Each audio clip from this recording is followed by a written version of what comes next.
TTD board పాలక మండలి chairman గారు కానీ, సభ్యులు కానీ, ఈఓ కానీ, ఏఈఓ కానీ మీరు ప్రెస్ మీట్ పెట్టి క్షమాపణలు చెప్పండి.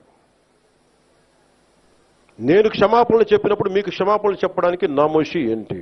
బాధ్యత తీసుకోండి, బాధ్యత తీసుకోవాలి. ఇది చాలా బాధ కలిగించేది. మా సంబంధం లేదంటే ఎట్లా? నా తప్పు కాదంటే రాజు ఏడు చేపలు కదలా, మరి ఎవరు చేస్తారు ఇది?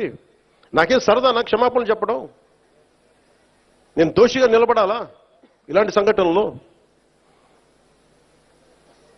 అందుకని ఎందుకు నేను డాంపెన్ చేశాను, ఎందుకు తగ్గించాను సంక్రాంతి సంబరాలంటే, వాళ్ళు ఎంత గొప్పవాళ్ళంటే చనిపోయిన 6 మంది వారి కుటుంబ సభ్యులు దేవుడు పట్టుకెళ్ళిపోయాడు అంటున్నారు. 36 మంది గాయపడితే ప్రతి ఒక్కరిని పేరు పేరున పరామర్శిస్తే అందరూ కూడా నలిగిపోయి 100 మంది మీద పడిపోయారు. ఎంత ఉంటుంది ఒక ఆడపడుచు మీద పడిపోతే, పెద్ద ఆవిడ మీద పడిపోతే? తమిళనాడు నుంచి వచ్చారు. ఎలా ఉందమ్మా మీకంటే, కడవలు పాత్రికాంగయ్యా, కడవలు వెళ్ళి దేవుడు బయటికి తీసుకొచ్చాడు మమ్మల్ని అంటా ఉన్నా.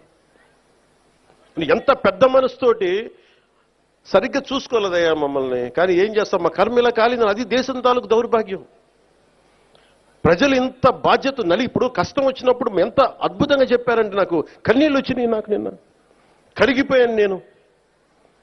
వీళ్ళకి క్షమాపణలు చెప్పదు ఇంకెవరికి క్షమాపణలు చెప్తాం? ఏఈఓ కానీ, ఏఈఓ వెంకయ్య చౌదరి గారు కానీ, ఈఓ శ్యామలరావు గారు కానీ, చైర్మన్ బిఆర్ నాయుడు గారు కానీ, టీటీడీ బోర్డు సభ్యులు, పాలక మండలి సభ్యులందరూ కానీ, మీరందరూ వచ్చి ఒక్కొక్క వ్యక్తి గురించి కథ వింటప్పుడు మీకు బాధ అర్థమవుతుంది.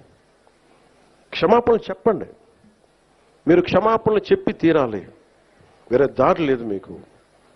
మీరు క్షమాపణలు చెప్పడం వల్ల పోయిన ప్రాణాలు తిరిగి రావు, కానీ కనీసం ప్రజలు మిమ్మల్ని చూస్తూ ఉన్నారు.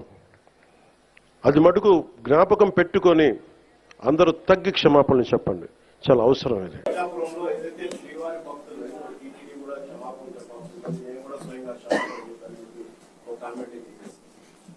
క్షమాపణ చెప్పడంలో తప్పులేదు. చెప్పినంత మాత్రాన చనిపోయిన వాళ్ళు బతికి రారు కదా. అది అవన్నీ ఎవరో ఏదో మాట్లాడారంటే వాటికన్నిటికీ స్పందించాల్సిన అవసరం లేదు.